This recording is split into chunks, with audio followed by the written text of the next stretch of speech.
Yes, this is Mr. Controversy, and this is the infamous three-point conversion station. Keep it locked. Welcome to Brownstown, USA, and on this episode, we will discuss the major trade between the Cleveland Browns and the New York Giants, free agent signings, free agent rumors, and more trades coming down the pipeline, possibly. Make sure you tune in. We'll see you in a sec, and thanks for listening. This is Brownstown, USA. Got it back, cause I'm brown. So what's up? Coming at you live in direct. Yo, dude, represent. Still on the South Town. With that new sound. As we get down. From coast to coast, representing all the dog pound, this is the Brownstown USA podcast, powered by the three-point conversion. The three-point conversion, where fans' opinions matter. I'm Eric. Over there is LA. What's going on, everybody? And Eric, man, it sounds like you're kind of tired. Now, I know that from, all the Browns news that's been flying around these last couple of days, I know I've barely gotten any sleep, and the entire Browns fan base is pretty much haven't gotten any sleep. So you tired from that? That's what's going on? A little bit of that, and also made the mistake of trying to drink 2 chocolate milks in under 10 minutes, so... What would possess... Never mind. Anyway, getting into the Browns news, man, I don't know if you know, but we have some things to talk about today. Something happened. Something big happened. And the Browns did the unthinkable. Now, it's been rumored for the past 2 months or so that we might pull off this trade, but it actually happened, and it freaking came out of nowhere and smacked me upside the head. Now, before I get you to kind of go over the parameters and the specifics of the trade, what were you doing when you found out about the OBJ trade? I will be completely honest with you. I was at work.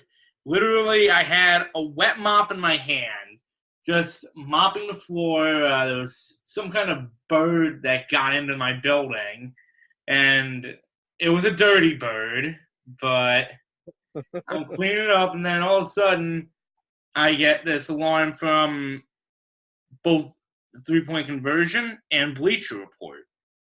And I'm like, there's no way this is real. Go look it up, go on Twitter. I don't know who was below me on the second floor because I was on the third floor, but they were jumping around and stomping. And I'm pretty sure that the person working at the other building was like, what the hell is he doing? Right.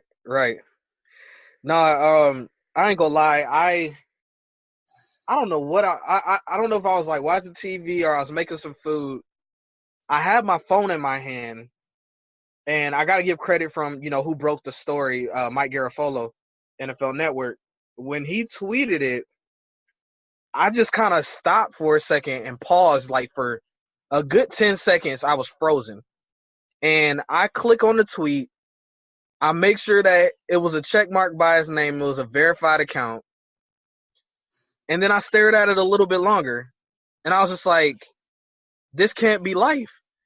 So while I'm trying to update the three-point conversion page with the news of the trade, my hands are shaking. I mean, this just shaking because I'm so excited about it and nervous and just I couldn't get it all together. I couldn't get it all together. Then right when I'm updating the page, my phone just starts blowing up. I mean, I'm getting DMs. I'm getting people tagging me on Facebook, on Instagram. I got text messages coming through.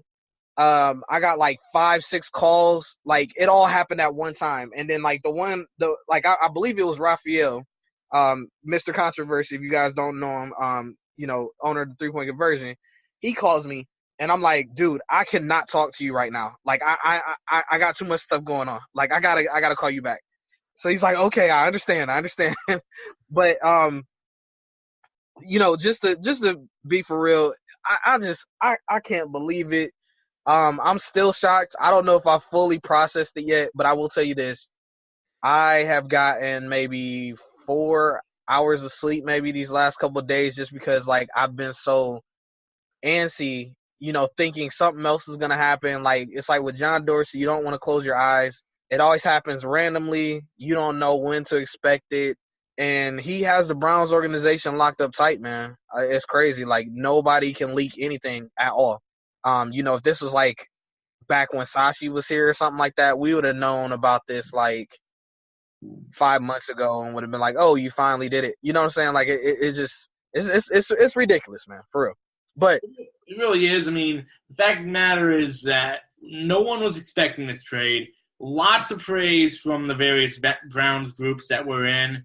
Some negativity because they don't like Odell's attitude. They don't like maybe his style. Well, before we get into that, go ahead and let everybody know the trade details, and then we'll discuss like what you're feeling and all of that.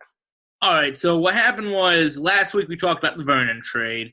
Well, the trade got completely altered. So here is the new terms for this trade.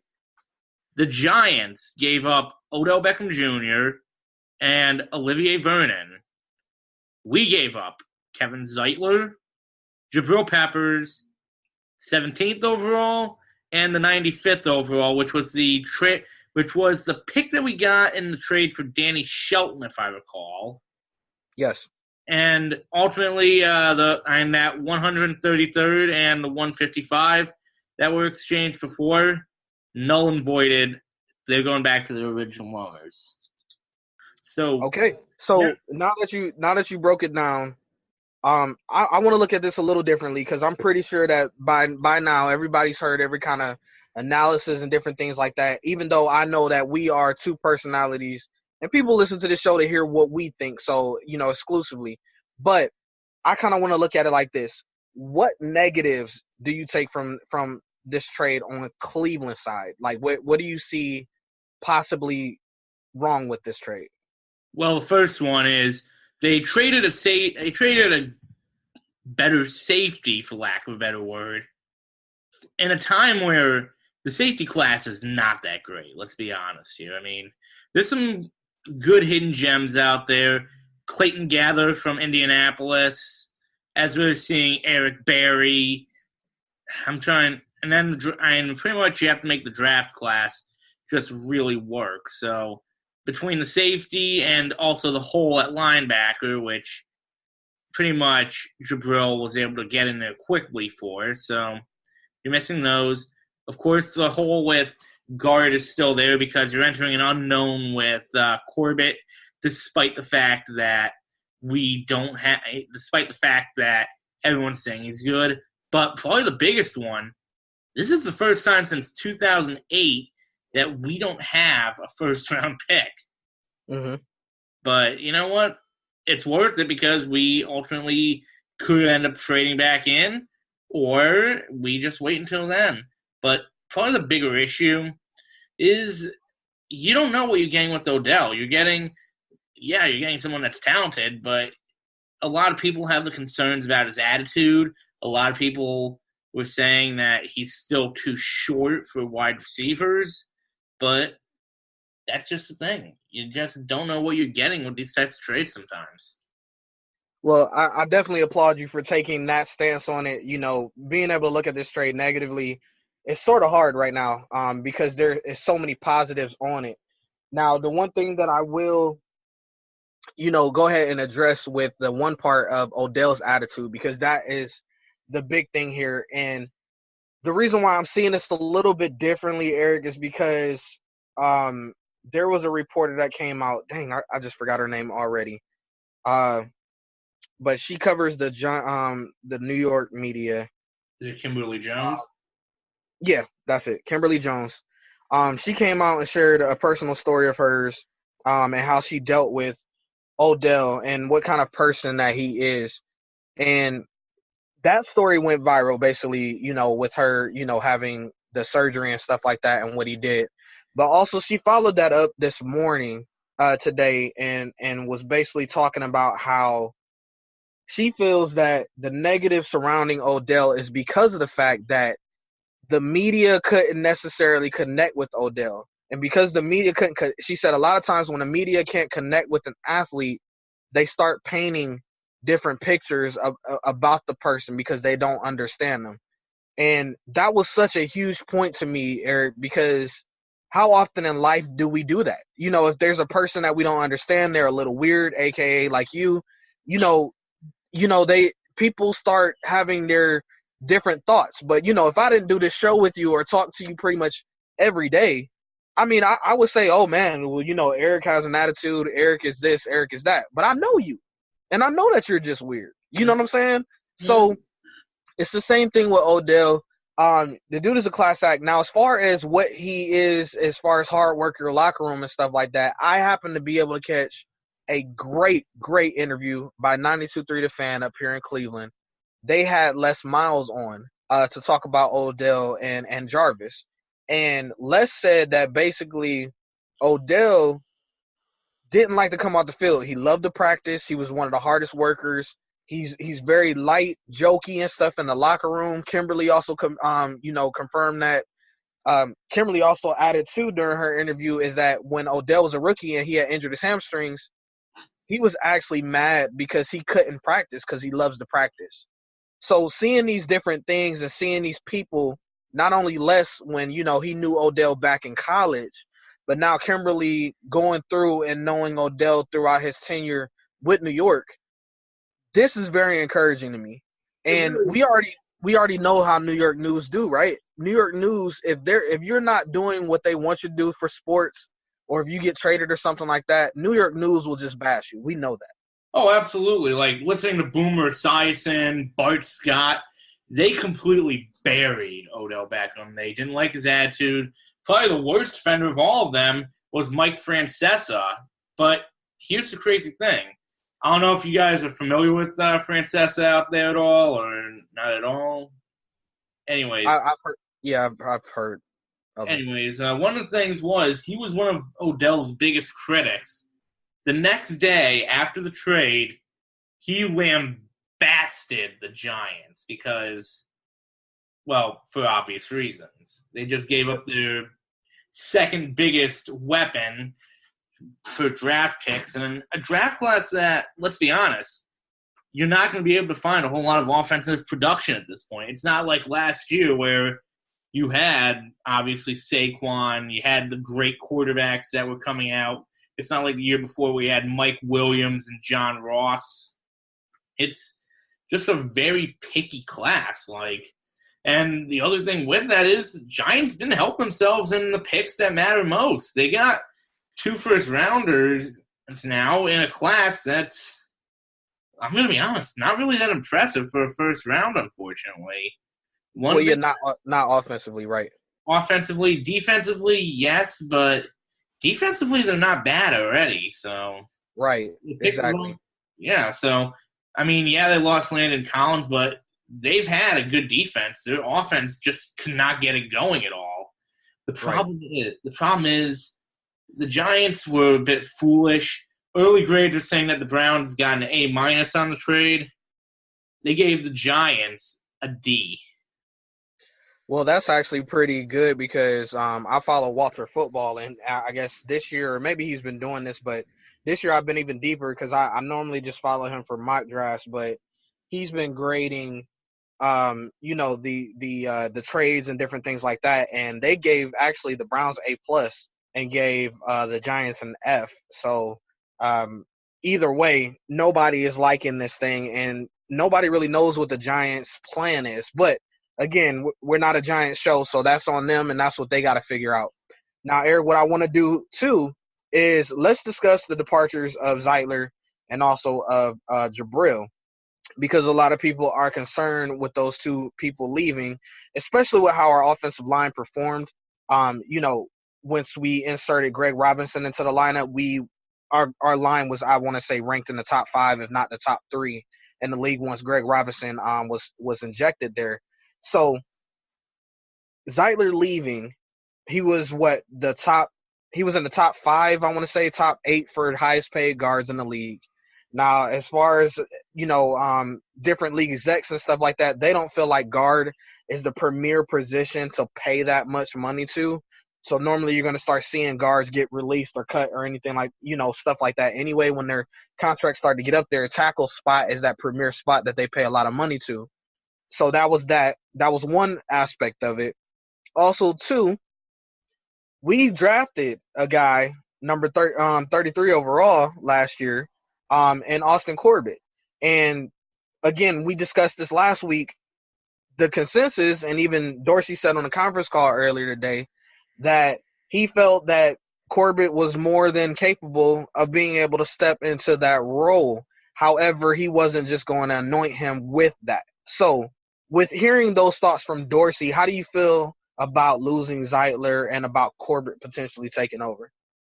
So let's start with Zeitler. I mean, I know I was a little hard on him at times, but that was also during the Hugh Jackson era of the Browns. Obviously, we've seen a lot of stuff change because of that. But you know what? It sucks to have to give up top talent like that.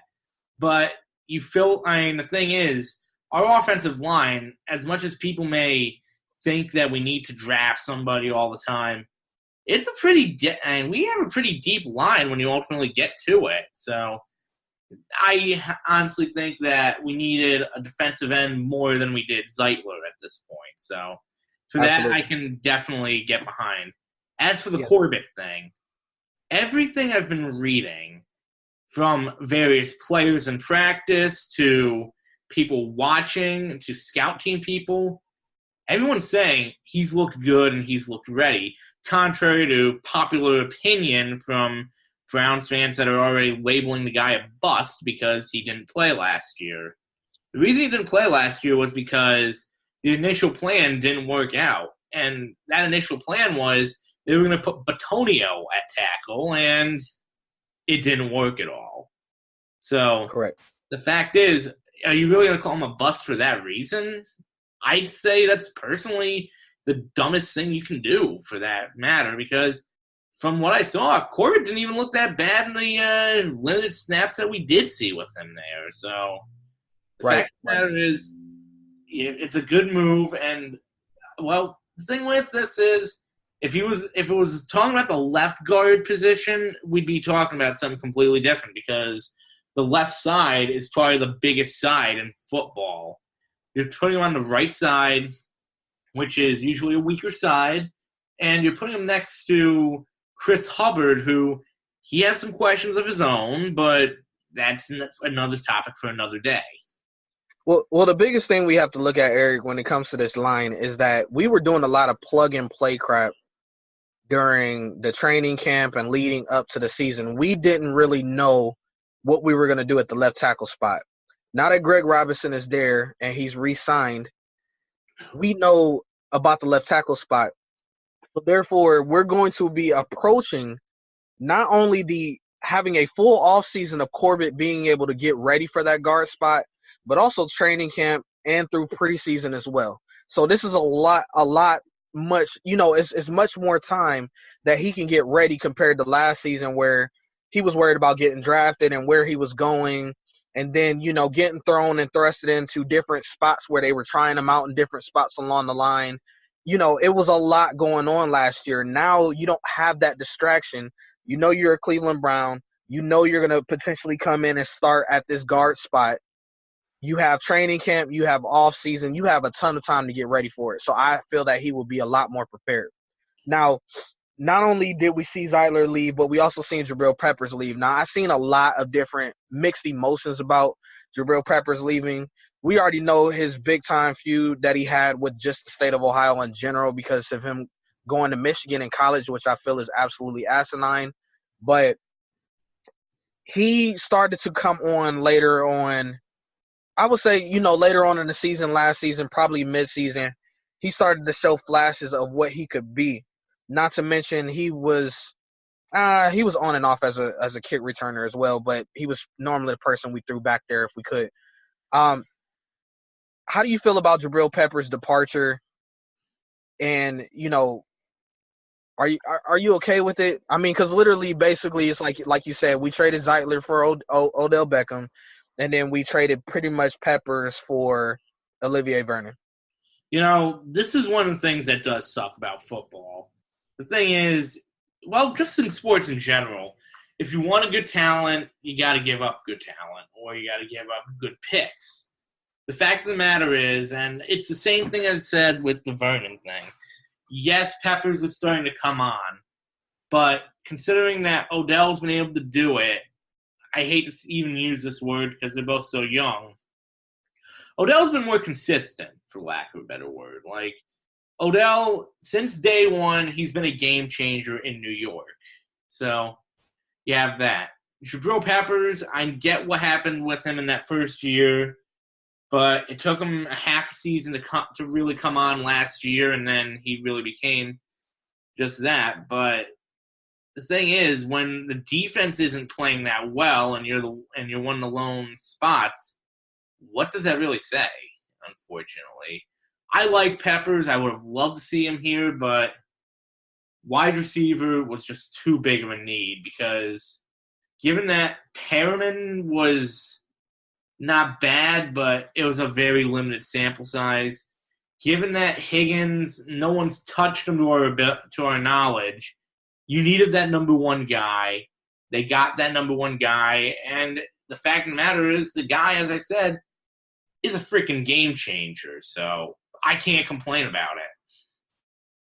Well, I think what's being lost in the sauce a lot is that, of course, Peppers is headline. Of course, Odell is headline. But us acquiring Olivier Vernon was huge as well because he can rush the passer, especially when he's healthy. But the fact of is, being able to take some pressure off of Myles Garrett because they're going to have to choose who they're going to double team or they're going to have to just leave him one-on-one. And we already know that either one of them could beat their guy if they're left one-on-one. So I think that is extremely huge. And like you said, the thing is that we have the ability to address the secondary as far as that safety position. I believe out of the two safeties, I believe free safety is a little bit more difficult to play than strong safety is, just from looking at it because free safety, you kind of have to roam around a little bit. And we seen how much Peppers was kind of lost out there when he was playing or trying to play free safety. And so now that Randall has officially taken over that position for us, now we can get somebody either through the draft or, bring somebody in like a veteran. Wink, wink. We're going to talk about that a little bit later. To hold down that strong safety spot for now. But we created more pressure now to the quarterback. So it's not as important as it once was when we didn't have that pressure because we needed guys to cover. So that's huge right there. But what we're going to do, Eric, real quick, because we could talk about this trade forever. And it's so juicy. I'm pretty sure we'll talk about it some more next week. But we're going to take a quick break. And when we come back, we're going to talk about some free agent signings. I mean, because I don't know if you know or not, but we signed some people. So this is Brownstown USA, powered by the 3-Point Conversion. We will be right back. I'm Larry Gajobi from the Cleveland Browns. I'm rocking with the 3-Point Conversion Radio.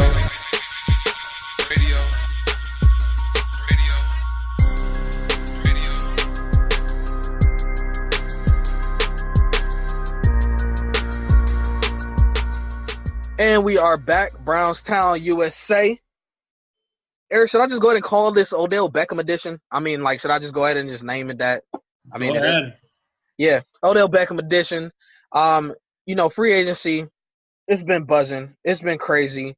I've had to charge my phone literally maybe 3 times a day now, Eric. I don't know what to do anymore. Don't get a Mophie. Those things actually. Oh, I have one. Dude, those and car chargers, believe it or not, could kill your battery. Yeah, I know. But yeah. So we have some free agent signings. We had some big notable names. Of course, Sheldon Richardson is the big one.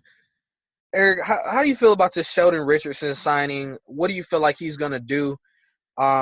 Just to kind of give you a little tidbit from the conference call, Sheldon basically said he feels like he can do some damage and be a dominant defensive lineman, and he's here to wreak havoc. So how do you feel about Sheldon's addition? Well, I like it, first off, just because he's a young guy still. I mean, he's been with 3 different teams, but the problem is he just hasn't been able to stick because every team he's went to has changed their system drastically. From the Jets not wanting him because of I think it was the traffic ticket he got. Yeah, going 105. Yep. To the Seahawks changing defensive schemes for whatever reason. I don't know. I don't know what goes through Pete Carroll's mind sometimes. And then, of course, what we saw with Minnesota. But the thing is, those are 3 very potent defenses when you get down to it. We're not talking about somebody that went from the Oakland defense to the Tennessee Titans defense to our defense a couple years ago. This is a guy that's been I hate to say I'm not the centerpiece, but he's been one of the reasons why those teams have had good run defenses, because he's been able to clog up lanes and allow the middle linebackers, whether it's KJ Wright or Bobby Wagner or whoever the hell plays for the Jets, I've lost track. I think Demario Davis, or even the various linebackers that played in Minnesota. It's allowed them to get in there and attack the run game. But the big one is he's also one of the better pass-rushing defensive tackles, which adds which if you have that third defensive end in a way, you might have to double-team him as well now. The only person that might not be getting double-teamed is Ogunjobi at this point. Yeah, and Ogunjobi is huge and can get after people too. So, like I said, this is going to be crazy. Now, the one thing I will address about the 105 speeding ticket that he had got, he did address that in the call as well, saying that he made a mistake. He was young. He said, but the fact is that he hates that, when somebody makes a mistake, then all of a sudden they're just labeled as a problem child for the rest of their entire life. He didn't feel that was fair. He said, he got kids now and stuff like that. His mentality has changed. And he signed a long-term deal with us because he said he loves our defensive line. But also he wanted to find a place that he could call home. He said, hopefully for long-term. He was tired of them, one-and-done deals. So, well, the thing is with that media thing is, keep in mind what we were just talking about. This is the New York media. So, keep in mind this was the same media that pretty much helped cost Alex Rodriguez his marriage. Even though he did cheat, it really lambasted it way too far. This is also the same New York media that will pretty much get on anybody's case. They really got on Gettleman's case for the trade, but that's beside the point. The New York media, just like the Boston media, just like the Los Angeles media, just like the Chicago media, just like the Dallas media, will always, and I mean always, rip you if you make one little mistake. Right. Now, Eric, these next 3 names I'm going to rattle off, and then let the listeners know, like, which one is that sticks out to you the most, or can contribute, or what is appealing to you, or which one is interesting to you. So we were able to bring in also Adarius Taylor, linebacker, Eric Kush, offensive guard / center, and then also Demetrius Harris, a tight end as well, that was on Kansas City. And Adarius had played for Tampa Bay, and Kush was on the Bears. So out of those 3, Eric, what jumps out to you? Who do you see contributing? What do you like? What do you dislike? Well, from what I remember, I thought Adarius Smith was actually not that bad, believe it or not. Like, I don't know what? Taylor. Okay, Adarius Taylor. If I remember correctly, I when you look at those those Kansas City tight ends, that obviously you have Travis Kelce, who's always going to be the GOAT. Oh, you mean Demetrius Harris then? Okay. Demetrius Harris is a tight end. Anyway, I'm sorry, I threw a lot of names at you. My bad. I think him, and I think the linebacker, Darius Taylor. That's the one. Yeah. Both of them, I think, could contribute in good rotation. Like, obviously, you still need to get that number one tight end to have next. Well, technically number two tight end to put next to Njoku, but that's a good backup piece, especially given that with Seth DeValve, you don't know what you're getting anymore because in the very limited engagements we saw, he wasn't that memorable. I mean, and I know that sounds weird, but when we had Gary Barnidge as a third string, he did something. The problem is, when you play tight end, you have to be able to do something. Especially now that you have that open spot because of Darren Fells. And as for linebackers, how many of them did we go through last year? We went through quite a few, and kind of just to let you know about the call on that.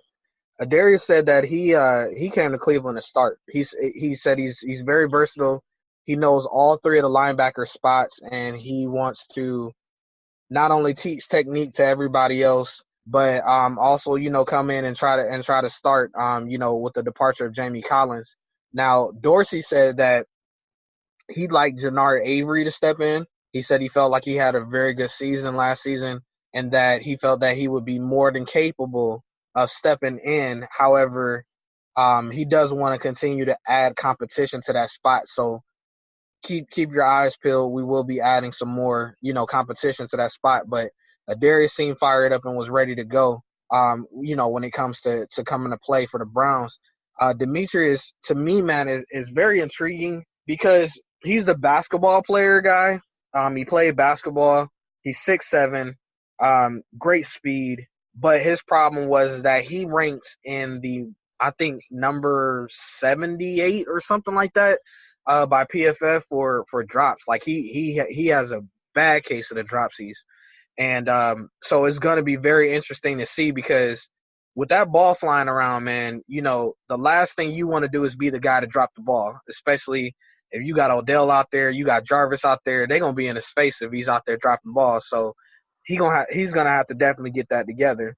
And with, Kush coming in, as our good friend Hayden Grove said, we signed OG Kush to the Browns.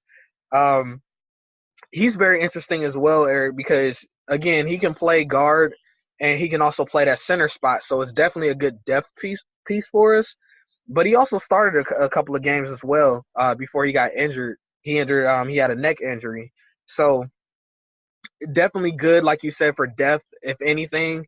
And then, who knows? One of them might step up and end up, especially between Kush and Taylor, they may step up and maybe start for us. Who knows? So I'm definitely intrigued and ready to see what they can contribute.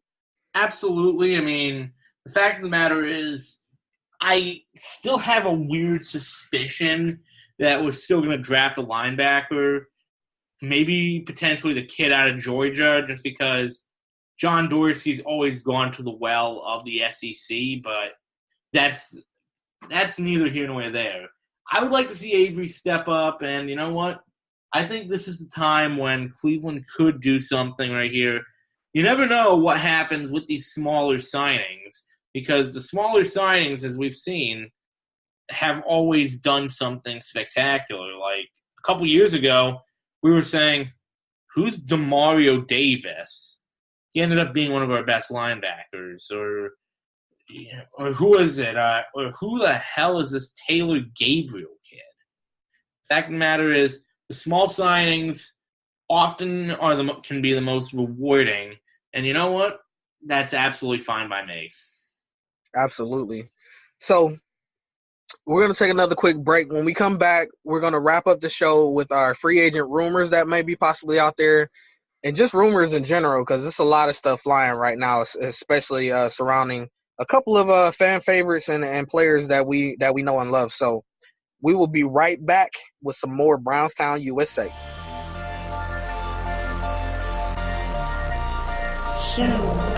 Hi, this is Aditi Kinkabwala with the NFL Network, and you are listening to the 3-Point Conversion.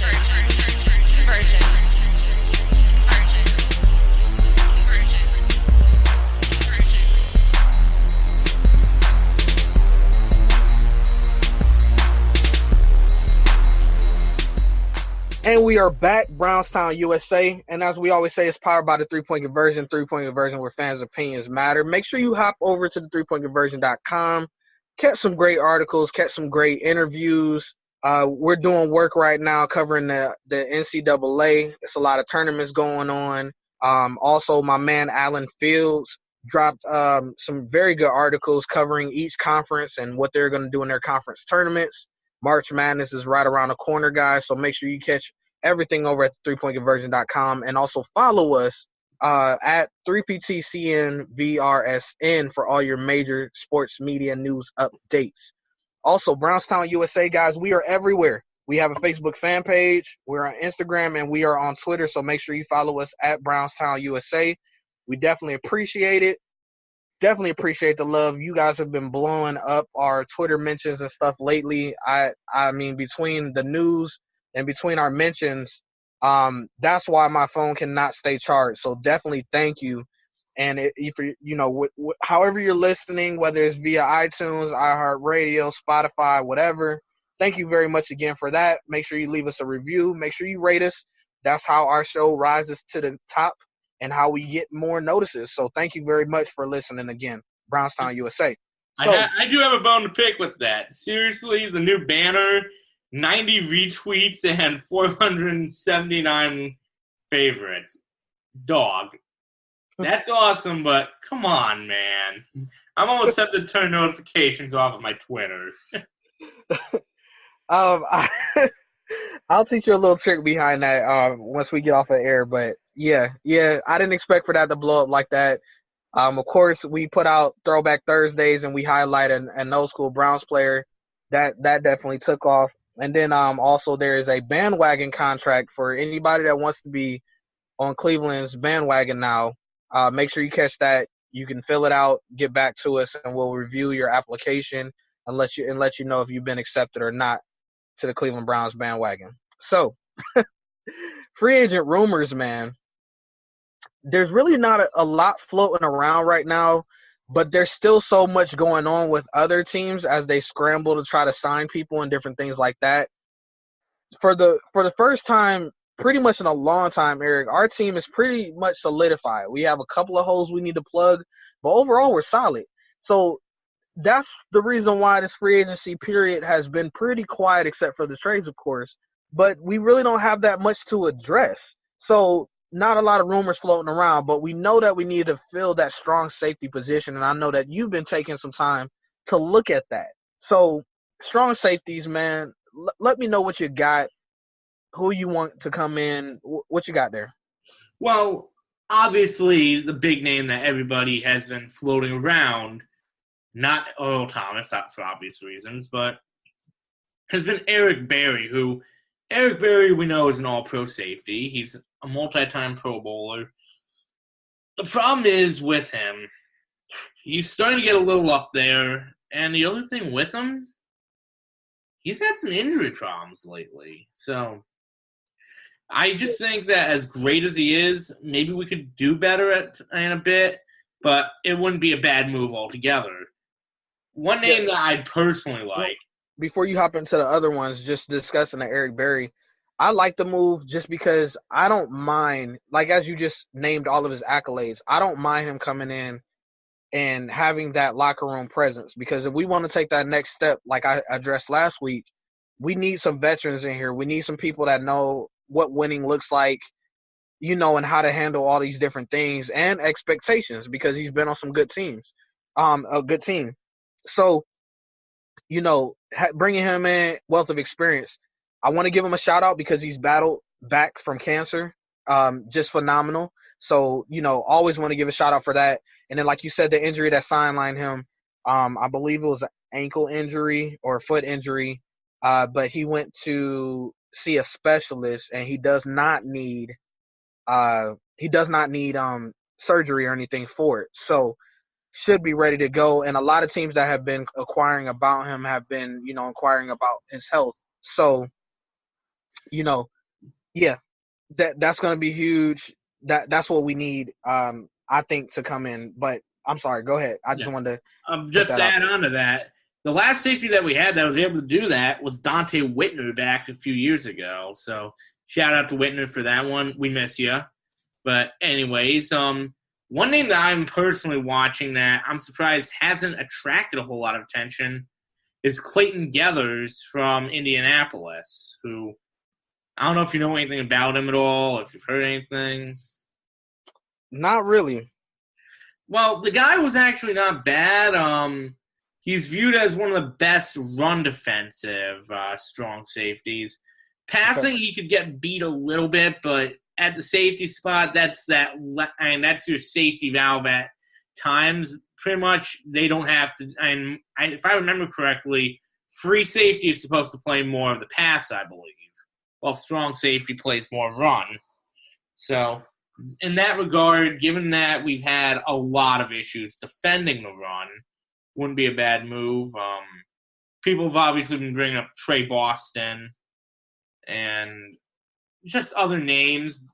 Of course, there's all the trade rumors, but we won't gauge into that just because John Dorsey is so tight-lipped about trades that you can't get anything out of the guy. Very true. Very true. Unless you go to the draft to get safety. But again, that's not something we're going to really delve into at this juncture. Right. So, actually, that's a good lead to the next topic that we're going to talk about, possible departures. Now, a couple of reports came out, Mary Kay Cabot from Cleveland.com, and some other people have reported on it as well, that, we could be out there shopping Agba. We could be out there shopping Agba and Duke Johnson. So real quick, just wanted to get you to touch on those two. To me personally, I think that maybe we could see one of them involved in a trade package for us to get back into the first round of the draft. That's what I'm thinking. Or we, like you said, we could maybe involve them in some type of trade package with some of our other draft picks to get the guy that we want for those positions that we need. So, what are you seeing from these? Well, obviously, I would love to see a package with the two of them to potentially get somewhat into the first round. There was a recent, especially given that there was a recent article that projected the top 4 places that Agba could end up. And I'm going to be completely honest. Those 4 places also were places that really I could see Duke Johnson going. One of them obviously being the New England Patriots. As much as we... I would dread that so much, man. I do not want to see. I don't want to see us trade with the Patriots anymore. Okay, like I am done. Remember, like how we would get all these jokes about us being the farming system for the Patriots. Yeah. I'm tired of that. Like now, it seems like let's just figure out. I wish Landon Collins was still the Giants because we can just.